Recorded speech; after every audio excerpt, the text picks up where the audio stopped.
Sinama Prabu Duryudana Harining Samrat Utara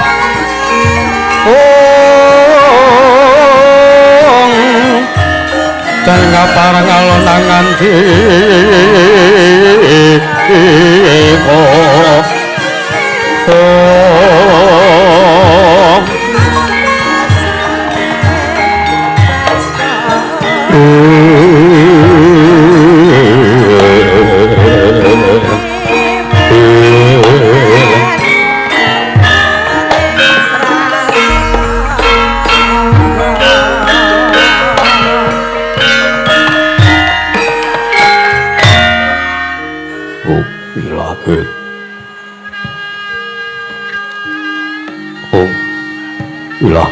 Awi kena mastu promosidem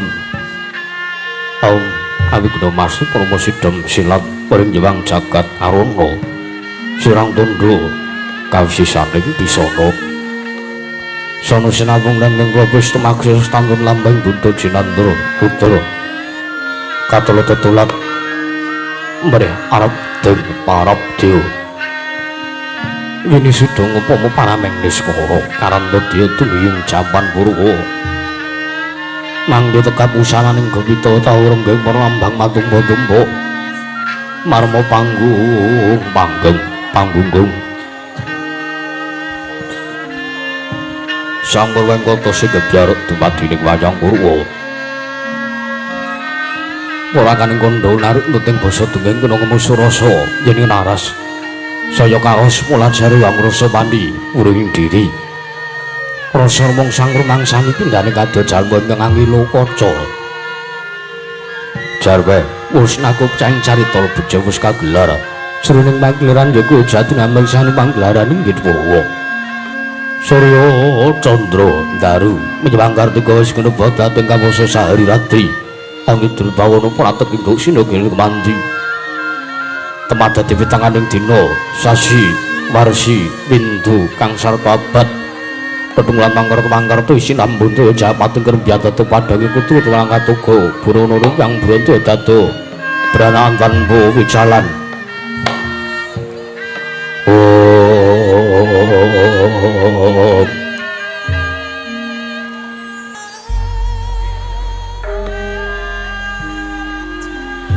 padang terawangan senar sang bangor nangor semar bawan jagat munggeng jagat weton Fuk mungup-mungup munggangan ngarku kerabang mernganga lamun kaek sayang dilan-dilato bumi saya tanggu semurup sang yewang aroko katon sepi belak kanan kirin ngabangis mujena kapur bawan senari sang jebang pasonto tanam tukaton lucu oro-oro yang manggu gunung ingkang biru mojo-mojo ujan gunung temelan dan luka siling melaban jono lenggat lenggut ngantuk uyuk gunung makuto mego tanpa tamis dangu soleng kawula dasih dene walsa angupaya buga karep tegal sawahi anglo sira tanana pedhoti sinambi sendonan sesindenan mikul garulu kune anggih ngraja kayane sawanara pirembagan Samarawangi sanggo ngarep saya dangu saya inggil wis katon melos sinari jagat durung ngenging papat lor kidul wetan kulon sinari jagat kang sanyur Bujodara Bataija para bulga kuwung paranti tatar wonten ingkang amat dari kuwing Praja Negari Ngastina ya Negari Gajahaya jeung liman Benawi ya Negari Guru Janggala apan jaruk pambangan kondo saratring manggi Negari Ngastina dumadi saking puluh-puluh bebanjaran sinasapan toya Benawi tinampi embahing samudra binang langut kang tanpa wagut pegating manggal kapantok uruting Cakrawala mane-mane cakring mewisik samenek tebing jurang corong kinepung gosirong kinarya sesuing peksi lawet yang sarang burung wonten ugi pasisiran Warsasana jembar kebekaning pasir gemelaring garis pinggir tanam tuha ngrembuyung raja-raja karang kitri raya-rayan klapa bengi subur pasiten pawur satengah tinandur tangkar tumangkar kawuyan dadi gunung-gunung bebanjengan rangsang langit lenggak-lenggok lampahe toya ingkang mijil saking sendang-sendang awening dirtani ilune kang winara para playune kang tinampi wadhuk bentung-bentung kinaru hangilani sawah yang pategalaning menunggu mokal panguling tetani bebasan datan umum bisa cengkengeng selo sadya tinandrang kang ora kabipandya Bathari Sri Aglara Pasabinan Yayaruk Misar kang pinangku Pratiwi pategal kepucing ngerbudungan diambil kue ngantuk kaya manglung pitande polo kependem, polo kesimpar, polo kemantung sadetan kuci wajinawi pukulan kang mawik sarasanding diri ingon ngoro kaya dewen sansaya ngrembug lamun sangak lari mangunang lamun wanci sarap suryo samyo bali mering kandangi sowang-sowang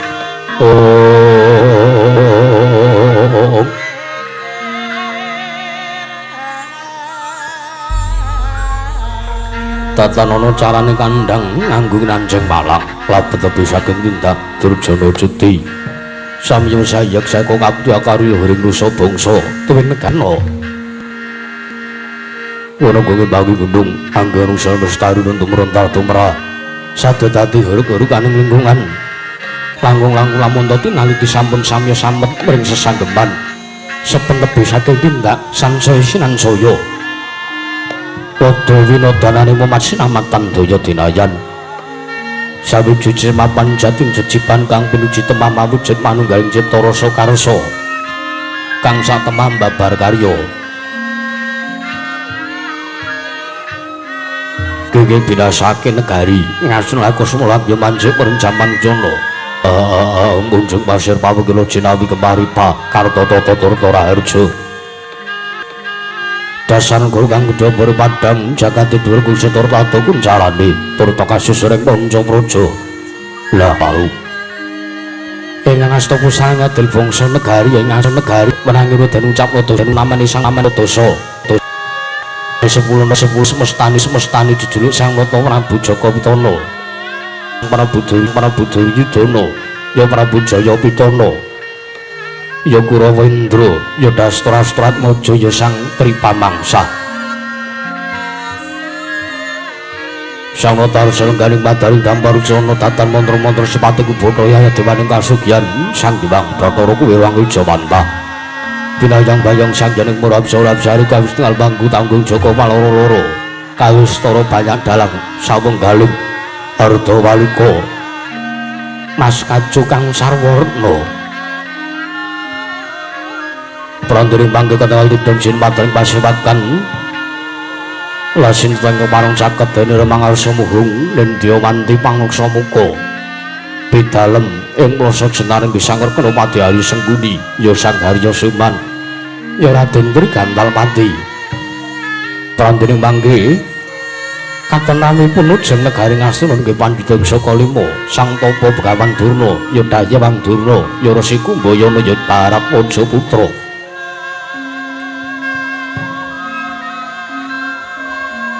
pamungkasing pasiban saturing tirta tinalang nenggih Sang Raden Arya Kartamarma prandiring pangge nampi rawuhipun nalindring Mandaraka Rama mara sepuh saking Sang Prabu Jaka Pitandene Sang Prabu Duryudana Arsa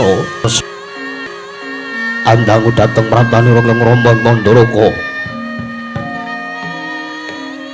Sigra murmani pangandikan dhateng kumanggih wijiling pangandiku Sang Prabu Jaka Pitandene dereng awedharing lisan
Suritinon neng pasewakan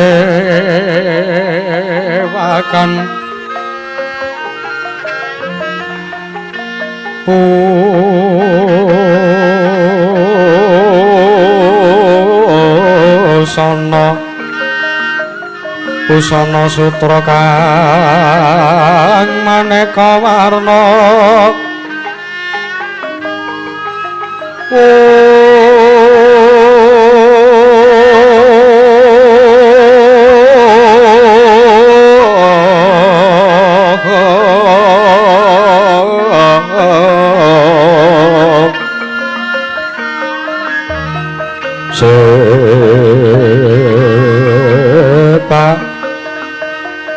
Puspita Ngudana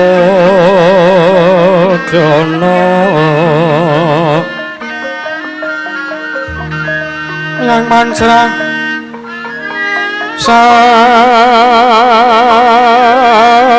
rukma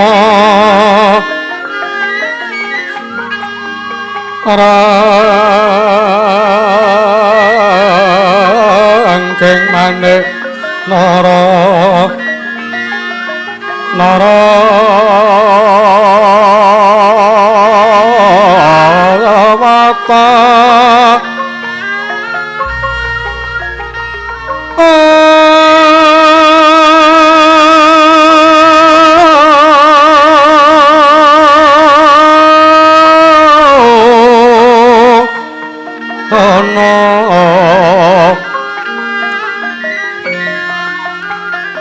Obro prabanyo kang sumirat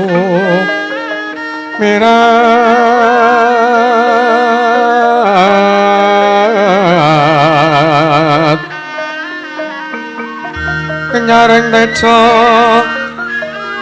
leliwaran lir kilat sisiring tadet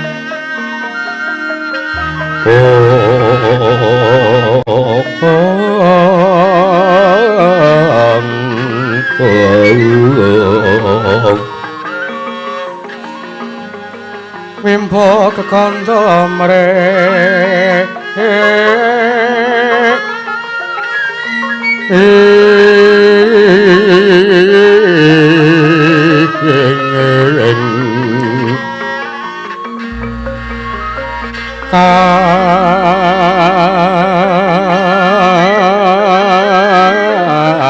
Katyubeng maroto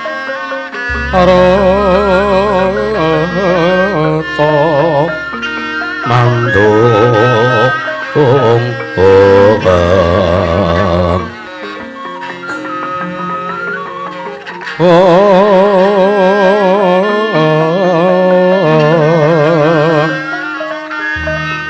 separan kang panggambar kongas ngabeke jroning pasewakan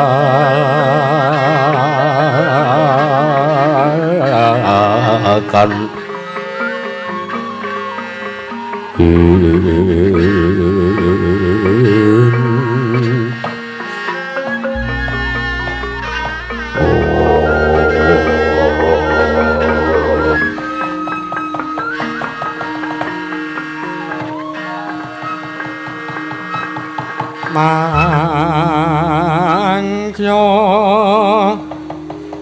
derajating praja kawuryan wasunya ruri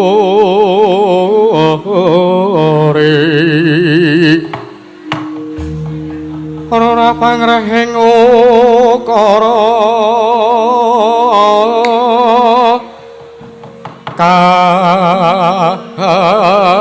karana tanpa parupi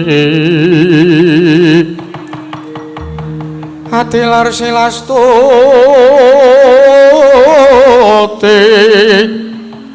Sujana sarjana kelu kalulun kala tidha tidhem tandhaning mati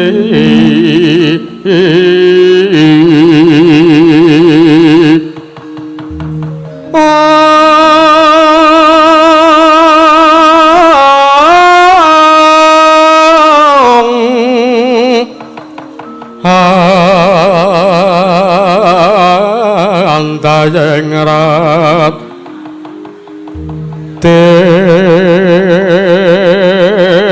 ning karo panrupeta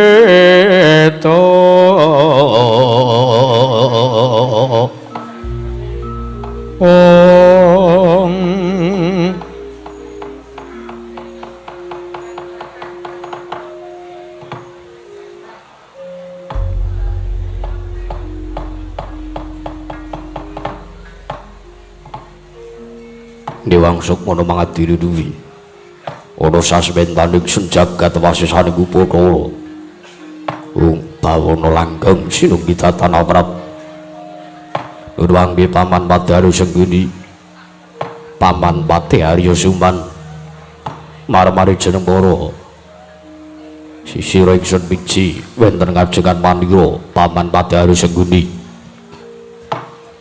ayo dadak kaget jeneng para ingsun biji wonten karsaning manira Paman Arya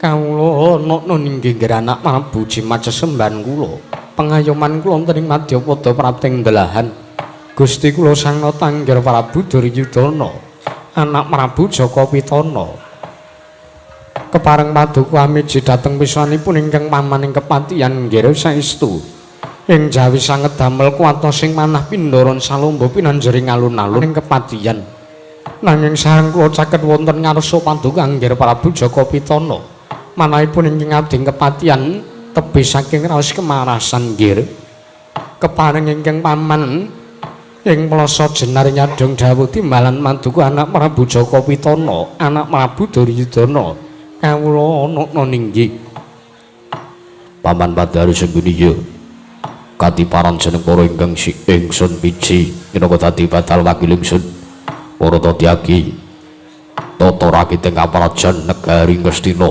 aturna marang panjenengan ingsun samendhang aja nganti kang karempin Paman Pati Arya Sengguni kawula ana ninggih menawi paduka dangu dhateng tata rakiting kaparajan negari Ngastina tartentu sadaya tan badhe nguji wani para kawula samya sayek seka kapti akari luhring nusa bangsa tuwin negari ing Ngastina mandhapipun dhumateng Sang Hyang Pradik prajuritan ingkang boten kendhat nggih tansah gegladhen olah kridaning aparanggir sawanci-wanci praja paduka katempuh ing marang muka tartentu boten badhe anggepok kunca paduka Gusti kula Sang Nata ing Ngastina ingkang pamaning kepatihan rembug kasawurna putung sumangga kabandhemna Dewaji sembahan kula kawula ana ninggih teka damel bombong das ingsun awit jangkep kang dadi aturira Paman Pati Arya Sengguni ora liwat pakaryan kang utama tindakna slawase urip kawula ana ninggih menapa ingkang sampun paduka dhawaken tartentu kula boten badhe suwala dumangke Paman Ujung Popo Neban Durna Popo Neban Sukalima Popo Neban Kumbayana Sarawu paduka Popo Neban Kumbayana arawuh wonten datule praja negari Ngastina inggih putra pun Jaka Pitana ngaturaken pambagya raja mugi kunju wonten karsa paduka Popo Neban Kumbayana Popo Neban Sukalima lole pentas waru gembal manyar-manyar duk neng dungkul wana alas dadi wana tola dalah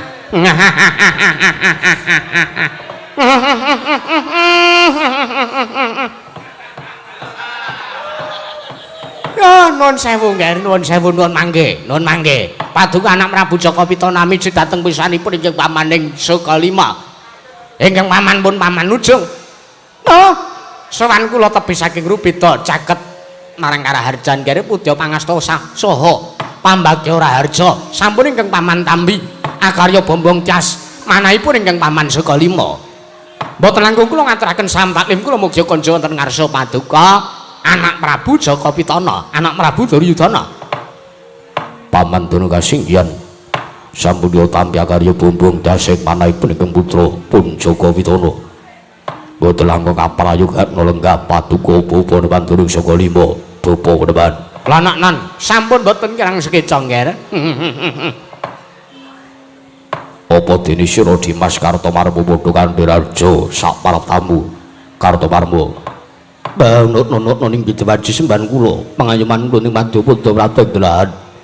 Nunamin pasang kaliman tabi tena binung ladun dumaweng tawang towang linepat ning tolak mandu. Sinuwun pangpadu kami dateng besanipun ingkang raying tirta tinalang pun Kartomarmo sowan kula tebih saking Rubida.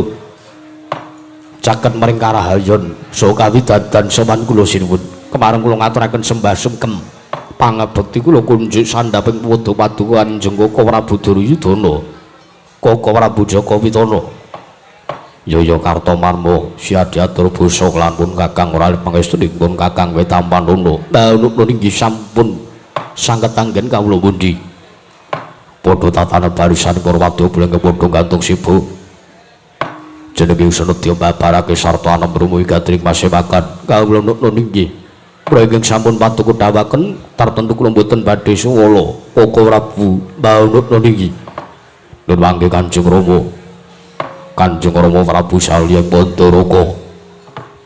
Rama Prabu Salya. Rawuhipun patuku Kanjeng Koko Prabu Salya wonten praja Negaring Astina. Nadyan ingkang putra pun Jaka Pitana katuraken. Aseng pasekan panakrami mukya kunjuk wonten karsa paduka Kanjeng Rama Prabu Salya ing Bandaraka. Rama Prabu. Ya jagat pangestung kula, wayah Bathara jagat. Inggih, inggih. Kepareng paduka Angger Prabu inggih anak kula ing Astina, anak Prabu Duryudana, anak Prabu Jaka Pitana. Amiji dhateng besanipun ingkang Rama ing Mandaraka nggih. Damel bombong dasing manahipun ingkang Rama lan damel marem manahipun tiyang sepuh teka sak mangke sowan kula kadangu saha kapiji kanthi nengsemaken kawontenanipun. Namung boten langkung nggih.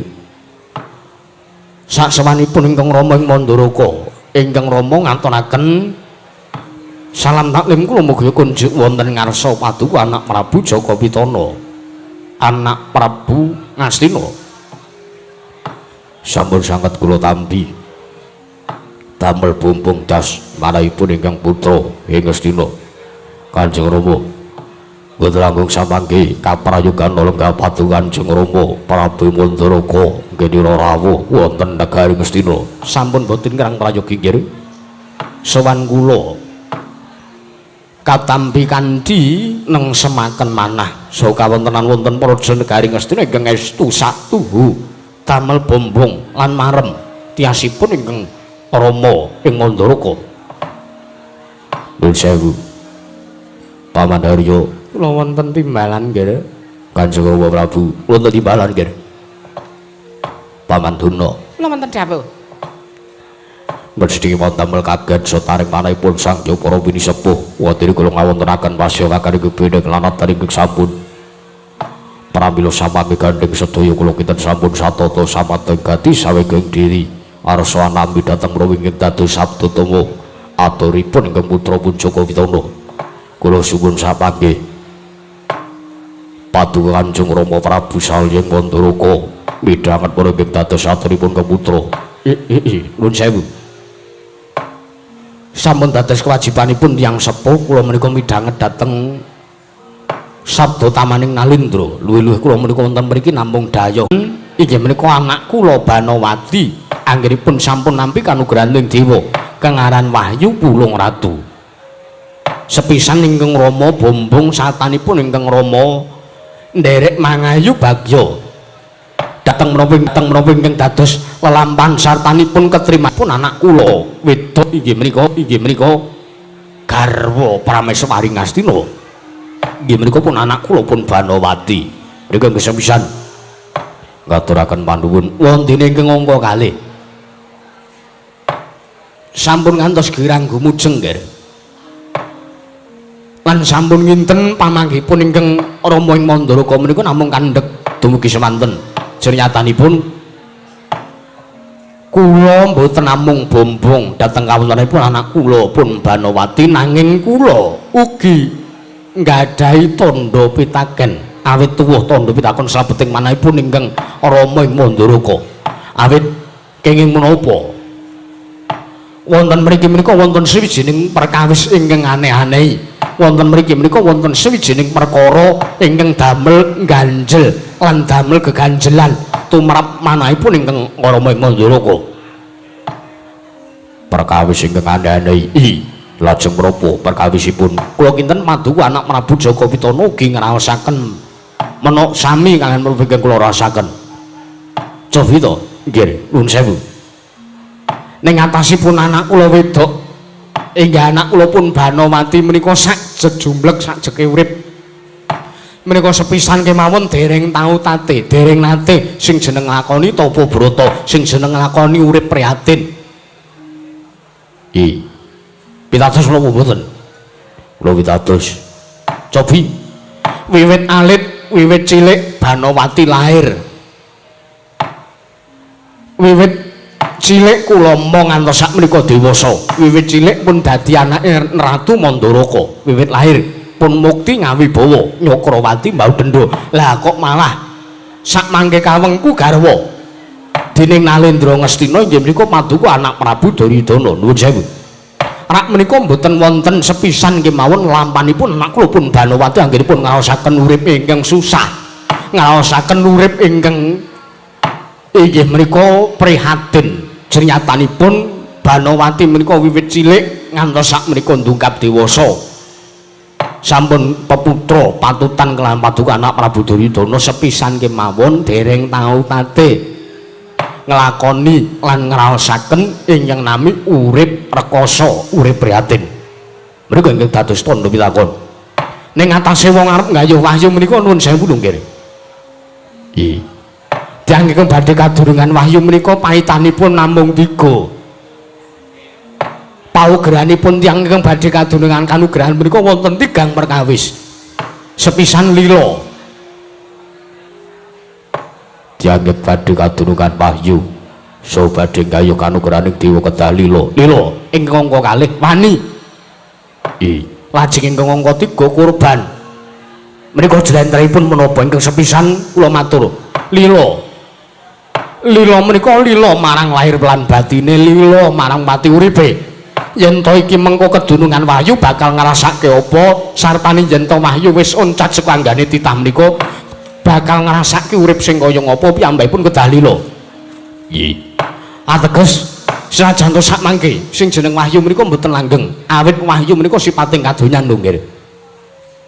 Wonten ing alam donya menika mboten wonten ingkang langgeng. Senajan to piyambakipun menika nggadahi niat badhe nggayuh kanugrahaning dewa badhe pikantuk wahyu ning Jawata senajan to dereng kasembatan dereng nglakon piyambakipun nggayuh wahyu mbuh menika wahyu Pulung Ratu mbuh menika wahyu Ganda Duren kirangan kula mboten mangertosi nggih piyambakipun kedah lila marang gesangipun lila marang lahir lan batine menika lila lajeng ingkang angka 2 wani menika jlentrehipun menapa piyambake wani ragat lahir sartane wani ragat batin liripun menapa ragat lahir kaya ta dene umpamane dewa menika paring pewisik dhateng suwijining titah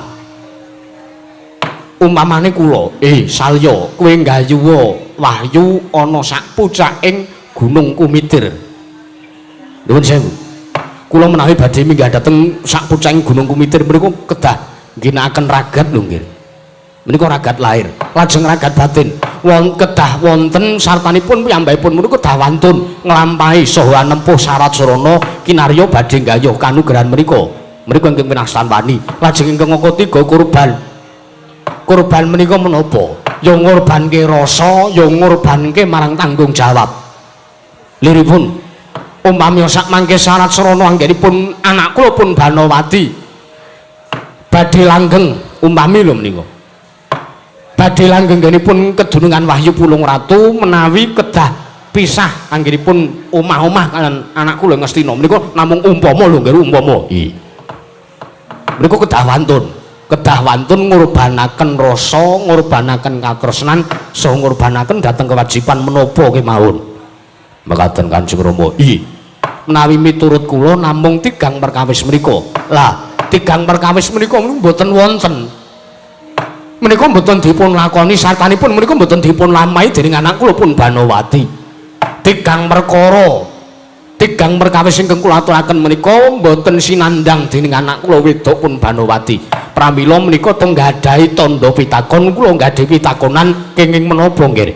Anak kula pun Banowati menika piyambakipun mboten tau tate laku prihatin, laku tapa brata, lah kok teka kadurungan upami badhe paring wahyu, paring anugrah nggih dhateng Begawan Durna menika to. Menika ora inggih lumrah. Nanging kenging menapa anak kula pun Banowati menika nuwun sewu. Mboten tau tate lampah priantos teka kadurungan wahyu Pulung Ratu. Lah sak menika monggo dipun menggalih. Lajeng menapa? Ingkang sak mangke kedah kula tempuh kinarya langgeng wahyu Pulung Ratu mriku. Lah monggo. Bab perkawis menika kula pasrahaken dhateng Paduka Anak Prabu Duryudana. Kula sampun matur tigang perkawis. Menapa kemawon? Lho pripun to? Niku sing pun kula aturaken niku ngono nggih. Lila wani dalah kurban jlentrehipun menapa satanipun anak kula pun Banowati kedah nglampahi menapa nempuh sarana menapa supados sak mangke saged kasembatan nggenipun langgeng durungan wahyu Pulung Ratu. Matur sembah nuwun Kanjeng Rama. Dawah sami-sami. Paman Durna, Paman Kumbayana. Nun panjenengan napa sampun ngantuk? Dereng. Kole ngendika namung capet-capet. Nuwun sewu nggih, nuwun sewu. Kula menika midhangetaken pangandikanipun ingkang Rama Mara Sepuh ing Mandaraka ing mriku pun sinuwun Prabu Salya menika. Kados dene pikantuk siramaning kalbu. Liripun kados pundi? Le cetha anggonipun jlentrehke werdining lila, werdining wani kalian werdinipun kurban Idul Adha menika. Kurban ya kurban wae ora usah nganggo teruske kaya ngene nggih menika ingkang kula wastani menika. Kados pundi nggih? Kados pundi pamangke Paduka Paman Durna. Nek kula kok benten nuwun sewu lho nggih benten kalian pamanggipun ingkang Rama Mara Sepuh ing Mandaraka. Menawi kula nggadahi pamanggih benten kula kinten Paduka Anak Prabu Jaka Witana mboten badhe anyendu saut mboten badhe angluputaken dhateng lekasipun aturipun Kang Paman Sukalima. Senyatanipun wonten mriki-mriki ngibarat kaya dene wong pirembagan. Nggih. Umpama rembugan wong 5 menika rak ya dipun cobi to nek umpama anak ratu inggih menika pun Gusti Ayu Banowati menika estu pikantuk wujuding wahyu Pulung Ratu cobi wujudipun kados menapa dienggo nenggon sisih ngendi sartanipun bentuke kaya ngapa apa bunder apa kotak apa segitiga apa persagi mbok gedhe mbok cilik mbok cendhek mbok dawa menika kedah wonten wujudipun awit nek mung perkara daya pangaripun liripun pangudinipun menika inggih menika anggenipun budidaya jenyatanipun menungsa titah kula ing jagat menika dipun wenangaken supados budidaya mereka sembataning sedya ngulir budi ngasah kadibasan. Mekaten nggih. Dados boten pitados kula. Oh nggih. Lajeng menapa ingkang kedadipun tempuh mitratipun Paman Durna akhiripun wahyu badhe langgeng. Lah. Nderek namung idem kemawon kula nggih. Paman Harya Sengkuni. Kula wonten dawuh nggih. Mitra Jekandi kados pundi? Nek kula kok ngrumajangi kalian ngendikanipun sinuwun Mandaraka. Diripun kados pundi? Arepa dakik-dakik ature Kakang Durna wekdal menika kula mboten pitados. Awit Kakang Durna niku nggih pancen estu piyambakipun mejangaken ngilmu napa Kang? Kasunyatan. Nah, kasunyatan meneh. Dados sampeyan ora percaya karo sing jenenge wahyu ya Kang ya. Gak blas. Gak ana. Wahyu kuwi gak ana. Ngaten. Kabeh kuwi mung gumantung pangudine Depati. Nggih. Kabeh kuwi mung gumantung pambudidayane. Lah nggih. Ya, estu. Nggih. Ning kula nek umpama kula ora sarujuk karo ngendikane sampean ora lara ati. Loh. Sampean ki biasane sak rombongan karo kula lho, Dik Pate. Sampean karo kula niku wis kaya togok mbiluk. Sampean muni A, kula ganti muni B. Saut-sautan ngoten lho. Ning nek sak wekdal niki kula ora percaya karo sampean. Lah mbok ya percaya ta, Dik, sampean kira. Mengke mboten pitados mengke mboten kula bagahi lho. Napa? Rokok. Wah senengane kok nyogok kula pun tumbas dhewe. Napa? Tenor. Tenor kok gul-gul Dik. Ora apa-apa sak karepmu. Nek sampean arep ora percaya karo dono sagendakan iki ora apa-apa. Kula kok langkung rumajangi dhateng ngendikanipun Sinuwun Mandaraka. Diripun Kula menika tasih pitados kaliyan kanugrahaning dewa. Awit kula menawi nyumurupi kawontenanipun para Pandhawa, pendak-pendak dewa badhe matedhakaken kanugrahan, pendak-pendak dewa badhe matedhakaken wahyu. Para Pandhawa tumuli kasembadan nggenipun gayuh. Lajeng saksampunipun para Pandhawa kasembadan gayuh wahyu menika, para Pandhawa badhe langgeng sarta lanang juritipun. Liripun menapa kula matur ing kados mekaten nggih. Para Pandhawa saksampunipun gayuh wahyu menika uripe ora sangsaya ngrekasa nanging uripe Pandhawa menika sangsaya kepenak. Kamangka mboten kendhat lho. Para sata Kurawa menika nggadahi niat ingkang boten prayogi dhateng pun para Pandhawa. Pendak-pendak dinten, pendak-pendak masewakan dipun wontenaken tartentu namung ngrembak babakan pejahipun para Pandhawa kados pundi anggenipun badhe nempuh ning para Pandhawa. Para Pandhawa niku pun kedunungan wahyu pirang-pirang saking dewa. Dewa niku pun 11 kalih Pandhawa. Lah pungkasanipun Pandhawa menika badhe dipun damel cintrakanipun angel.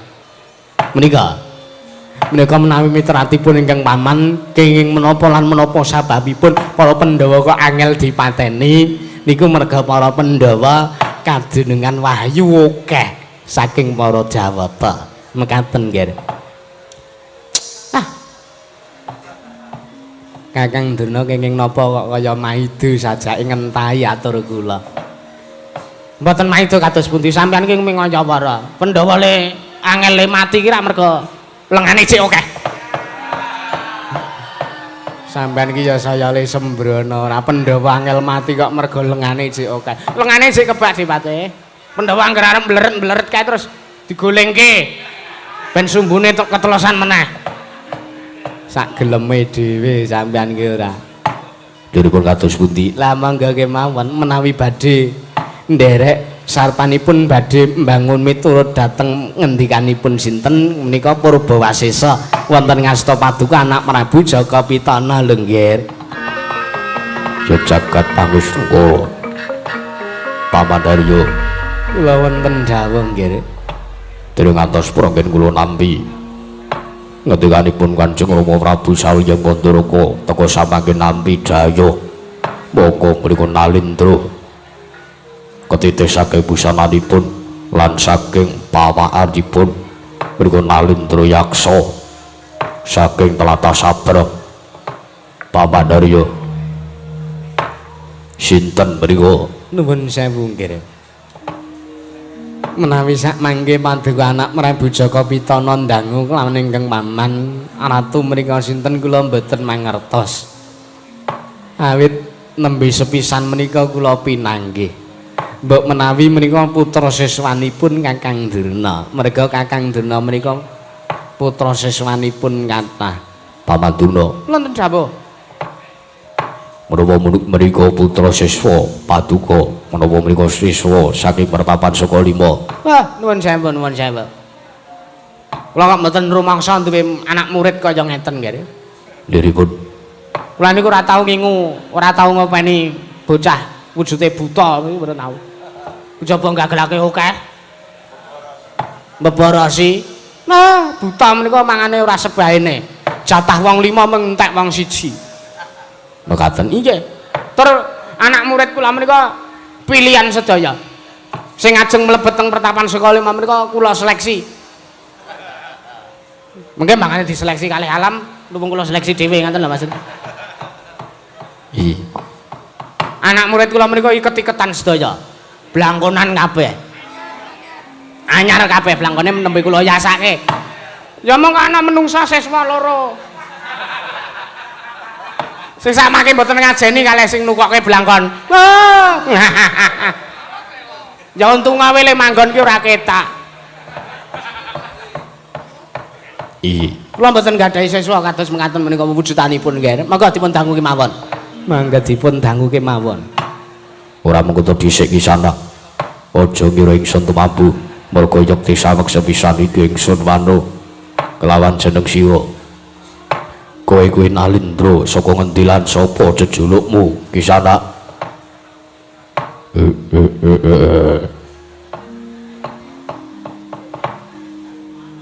Bujleng-bujleng iblis lanang padha jek-jekan.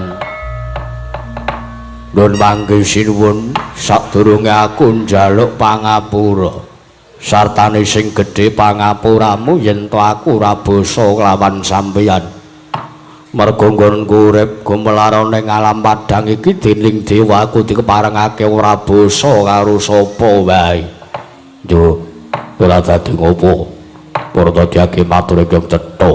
Sartane tetelo sira kuwi sapa lan Nalindra saka ngendi?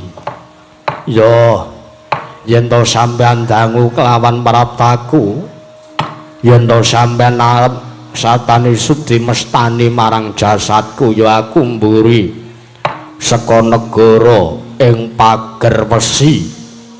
Aku iki Prabu Lindu Bandang. Prabu Lindu Bandang saka negara ing pager wesi. Ya negaraku ing pager wesi ya uga bisa diwestani negara ing pancer wengi.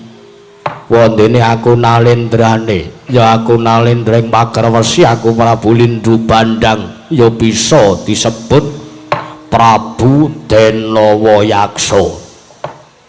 Prabu Denawayaksa iya. Aku diparingi tetenger sartane pusaka asma saka dewa jejuluk Prabu Lindu Bandang kuwi merga ning ngendi papan dunungku. Ning ngendi aku temeka nang suwijining dedongko.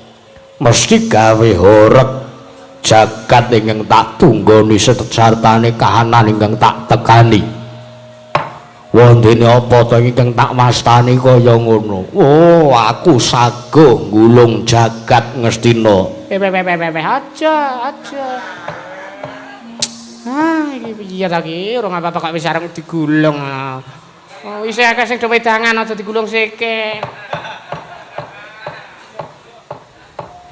Banjur apa kang dadi wigatimu? Kusike sinuwun. Yen to sampeyan dangu kelawan sowanku. Luwe dhisik aku arep matur ngersani sampeyan. Merga pendak-pendak aku sowan marang sapa wae. Mesti wae aku ngaturke telung perkara ingkang tak turake marang sing tak sowani.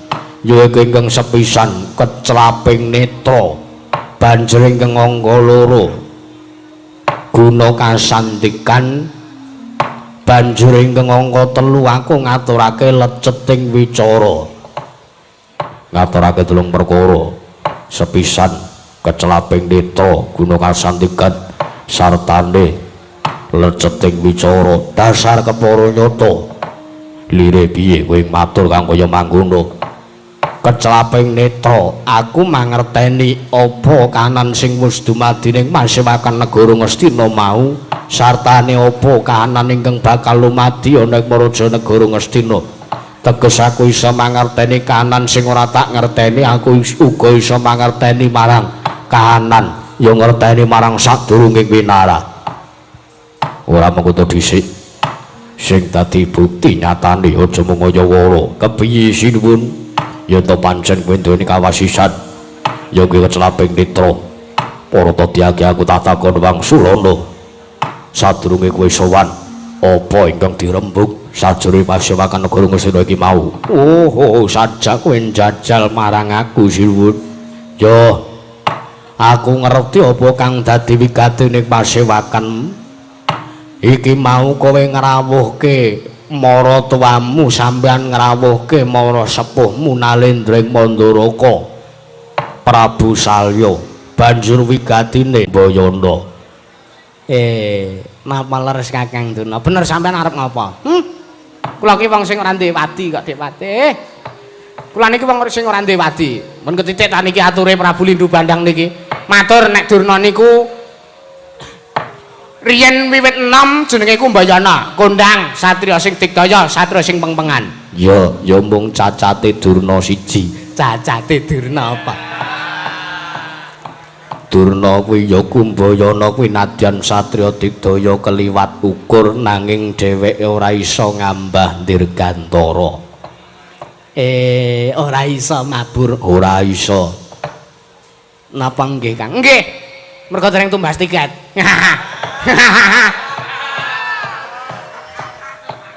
Kumbayana ki wiwit enom ya sembrana kaya ngono kuwi. Karo Prabu Baratwaja wani karo wong tuwane wani mula ya ngasih ditundung. Durna ki ming wong neka ning negara Ngastina.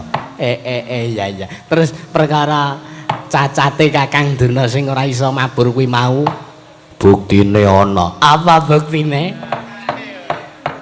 Ketitik nalikane Kumbayana ditundung lunga saka negara ing atas angin. Dheweke arep nyebrang segara Anakan. Kamangka yen to dheweke nglangi tartentu dheweke tekan tanah Jawa. Tumuli Durna ya Kumbayana nibake Prasapa. Sapa sing bisa nyebrangake Kumbayana yen to lanang tak aku, sedulur yen to wedok tak pek bojo. Sampeyan ya sumpah ngoten niku, Kang. Bener. 100% bener menapa ingkang dipun aturaken Prabu Lindu Bandang menika. Aduh. Sak banjure piye sinten? Sak banjure, sak pungkase Durna nibake sumpah ana wujude jaran ingkang merepeki marang Begawan Durna. Kamangka jaran kuwi wujude jaran sembrani. Jaran sembrani? Iya, jaran ingkang ana swiwine, jaran ingkang bisa mabur. Wekasan Durna tanggap ing sasmita Kumbayana tumuli mancik ana gegering jaran kuwi mau tumuli jaran sembrani ngambah dirgantara nyebrangi segara Anakan. Tumuli sak pungkase Begawan Durna ya Kumbayana prapta ning tanah Jawa. Jaran kuwi mau sajak arep ngaturke panuwun marang Kumbayana. Merga nalika jaran kuwi mau ditundung dening Kumbayana, jaran kuwi mau ora gelem lunga saka ngarepaning Kumbayana. Dumadakan Kumbayana ngliga bedhama, jaran kuwi mau disuduk wetenge. Kaeloaning jagat gaweaning para dewa, jaran ora mati ning malah nglairake jabang bayi. Jaran disuduk wetenge nglairake jabang bayi. Iya. Jabang bayine, jabang bayi kuwi dudu kok anak, jaran dudu kok wujude belo. Nanging eloke jabang bayi ingkang metu saka nggawa garbane si jaran kuwi mau wujude sartane wujudane kayata dene Kumbayana nalikane isih bayi. Sik Kang Durna. Pripun? Niku kok sampean nunggang jaran? Nggih. Sampean nunggangi gigire jaran? Nggih. Terus sampean medun tekan tanah Jawa? Nggih. Tekan tanah Jawa. Ora kok jarane dadi iso meteng niku critane pripun? Sampean Mas enten dirgantara niku ngapa mawon? Ayo ngapa-ngapa. Ngumbahi, ngasah-asah. Masak, ngepel, nyapu. Oh, sampean kok janane. Ayo kula niku ora ngerti sangan paraning bilae lah kok jebul timur jaran menika kula wau nggerbini Dik Patih. Nggerbini mangka nek lumrahe nek jaran meteng niku lho. Mangka jarane wedok. Nggih. Jaran meteng lairake ya anak jaran, orang lairke anak menungsa. Niki rak wonten suwijining perkara ingkang aneh-aneh to Kakang. Pun ngrembug liyane mawon, ngrembug liyane mawon. Sajak Durna ora rena. Engko sik ta iki kudu dirampungke perkarane kok. Critane kudu tutut. Jebul tinemune nalika Durna mapan utawa nunggang jaran kuwi mau Durna keturon. Durna keturon sangka kepenak enggone nunggang gigiring jaran. nalikane Durna turu dheweke nyumpena diladeni dening wujuding widodari ingkang ayune ora ingkang nandingi. Bener Kang, bener. Sampeyan arep ngerti ceritane, ngerti rasane mengke kula ngomongi nggih. Rasa. Nanging jebul tinemune widodari kuwi mau ora liya kejaba mung pangejawantaing widodari utawa ingkang manjelma wujuding jaran sembrane kuwi mau nalikane disuduk tumuli ngairake jabang bayi ingkang saiki dijenengke Haswasuta utama ingkang aran Satama kuwi mau jaran badar dadi wujuding widodari ya kuwi Bathari Wilutama. Kang pripun nek ngono Satama kae anak jaran ning badan saka widodari lho Dik Pati. Aja sak geleme dhewe sampeyan. Arep jaran ning begitu. Mbasa kula pateni jarane niku betul kula suduk. Sarirane niku badar dados wujuding widodari ingkang ayune kliwat uga. Alah, nggih. Nek ngoten Seneswati, Senes. Lah ning jaran sing enten ngarep omahe sampeyan nika beda. Nika Senes bojo kula. Nika ingon-ingon kula. Nggih. Ning nggih sak sampeyan tumpaki. Lah nggih ngoten. Sampeyan kok aneh-aneh dijaran ra tumpaki nika. Ora mengko dhisik. Kados pundi sinuwun kepiye Prabu Duryudana? Wigatimu apa? Kowe sowan ing Raja Negara Ngastina kaya sing wis aturake mau. Aku kowe mangerteni marang wigatine. Kowe nganake pasewakan nimbali marang rawuhe wong atuwamu Mandaraka murih kowe bisa nggayuh sarana sartane kasembatan nggone garwamu ya kuwi Dewi Banawati. Kadurungan kang aran Wahyu Pulung Ratu. Sinuwun anane aku prapta mrene mergo aku duwe iga satane aku duwe panemu. Satane yen to kowe ndahar marang aturku Wahyu Pulung Ratu keduga bakal langgeng mapan ing anggane garwamu waton kowe bekakak sesaji wujute ndas kethek putih kang bisa tata jalma sinuwun.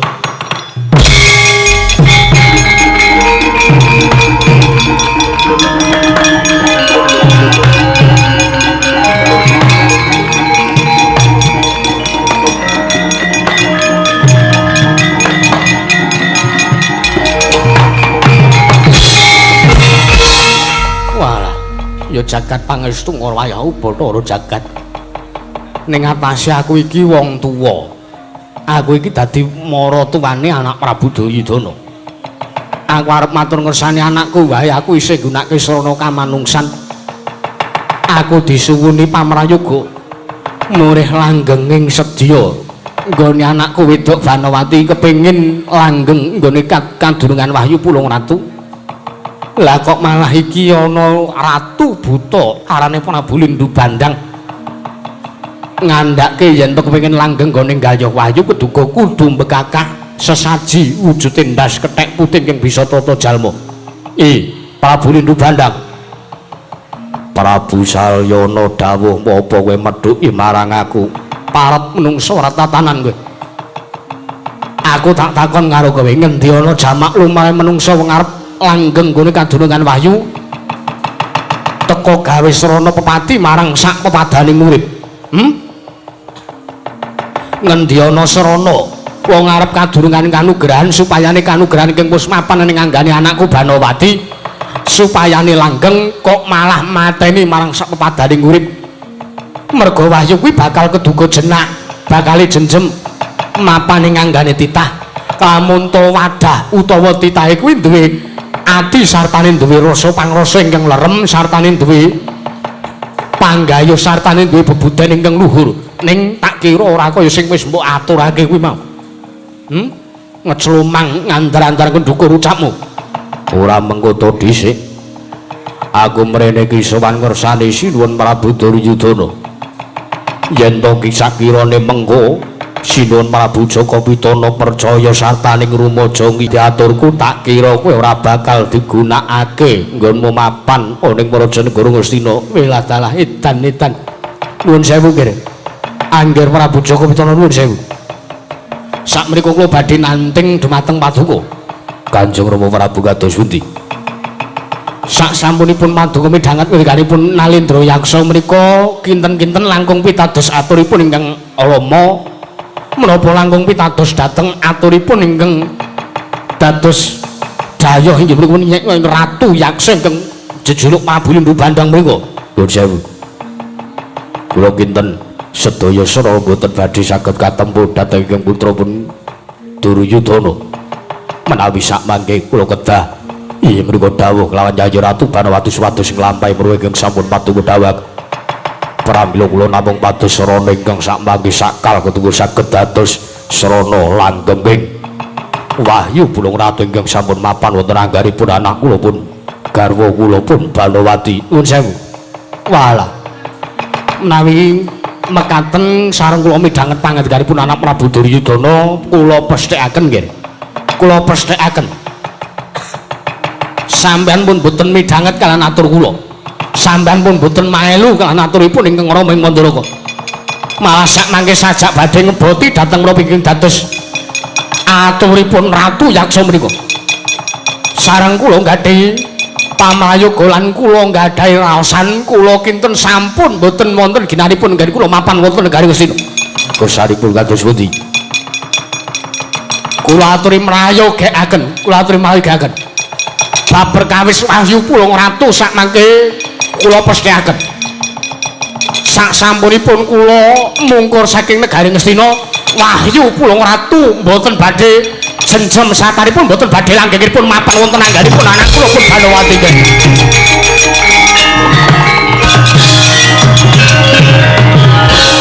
Jagat Dewa Prabu Lindhu Bandang kepiye yen to kanane kriyan dadi kerujukan kuwi dadi tangisan. Oh lah ngusik sampean kok ngendika kanane kriyan dadi kerujukan kekuyon dadi tangisan kuwi lirewi Kanjeng Rama Mara Sepuh kondur saka negara Ngastina. Wah kondur mbok ya ben mbok menawa wis purna kewajibane nyatane mapan ing negara Ngastina ya ora ana gunane mung malah ngribeti sing dadi lekasmu. Banjur ora aku arep nanding marang sampeyan sinuwun. Kira-kira ngeboti ature wong tuamu Mandaraka apa ngeboti aturku? Paman haru kados pundi? Nek kula kok langgeng ngeboti dhateng aturipun Ratu menika. Aku ngeboti marang aturmu. Sartane aku kudu go nyagui yen to aku kudu bekakah wujuding kethek putih ket bisa tata jalma Prabu Lindhu Bandang. Ora tal. Bojlang iblis lanat padha jek-jekan. Sareng aku midhanget ngendi kamu kok kowe iki ratu sing ora duweni atek-atek ya. Kowe arep mestheke sawijining perkara kowe dadak taren karo patihmu ya Prabu Duryudana. Penakno lungguhmu aku ingkang ngeduka sagung gayake apa ingkang wis tak aturake karo kowe Prabu.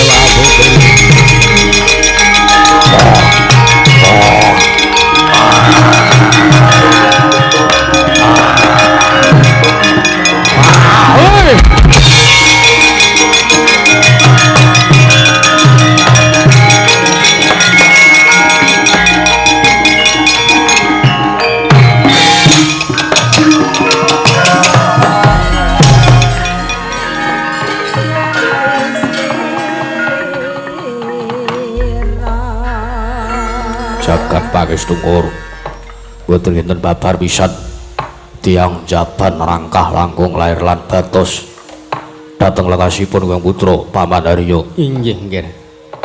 Pancen adat saben menika sedulur utawa tiyang ingkang langgeng caket dumateng paduka menika sajak kala mangsane menika mboten ngrumajangi lekasipun anak Prabu Duryudana nggenipun badhe nempuh sawijining syarat sarana. Nggih.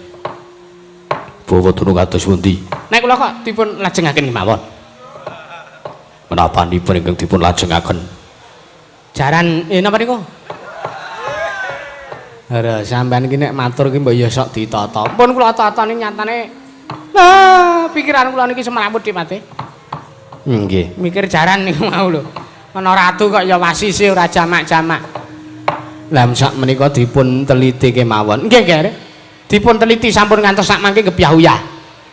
Kula ngrumajangi dhateng kasipun Ratu Yaksa inggih pripun Prabu Lindu Bandang menika. Nggih. Nanging mboten sampun ngantos sak mangke sak kalpitados kelawan kasipun ratu menika. Nanging kedah dipun titi priksa sampun ngantos kebyahuyah. Sak mangke kula aturi netapaken sangya barisaning para sata Kurawa kinarya tut wuntat melapat lampahipun Ratu Yaksa menika. Wigatosipun sanes kok ngrumajangi dhateng kasipun anggenipun badhe mboyong kethek putih ingkang saged tata jalma inggih menika pun Raden Anoman utawi Raden Senggana menika babar pisan mboten. Nanging kinarya nonton satanipun ningali kados pundi kridanipun. Awit piyambakipun mriku kula wau matur pendak-pendak sowan suwijining Nalendra mesti ngaturaken tigang perkawis nggih menika kecelaping netra guna kasantikan kalian leceting wicara Lecet. non Lecet. lecet apa lecet Lecet. dereng lecet Dereng. Sampeyan ki kok sok senengane ora. nggih tigang perkawis menika kula menika kedadipun buktekaken nggih kedadipun buktekaken Lah ngaten kula ngrumaja nggih pangatika Paduka. samangke kula aturi ketapaken barisaning para sata Kurawa. Paman Haryo Kula wonten dawuh. babar wisan perkawis para sata kula kula pasrahaken dhateng panjenengan Duka Paman Padari Sengguni. Ngestaken dawuh keparingipun Buparo kang padha sebo ingsun kuntun kedaton non ngestaken dawuh nyuwun pamit madal masilan nggih. ingkang atos-atos sampun kados lari alit Paman Padari Sengguni. Kowe wis ora ana dawuh maneh.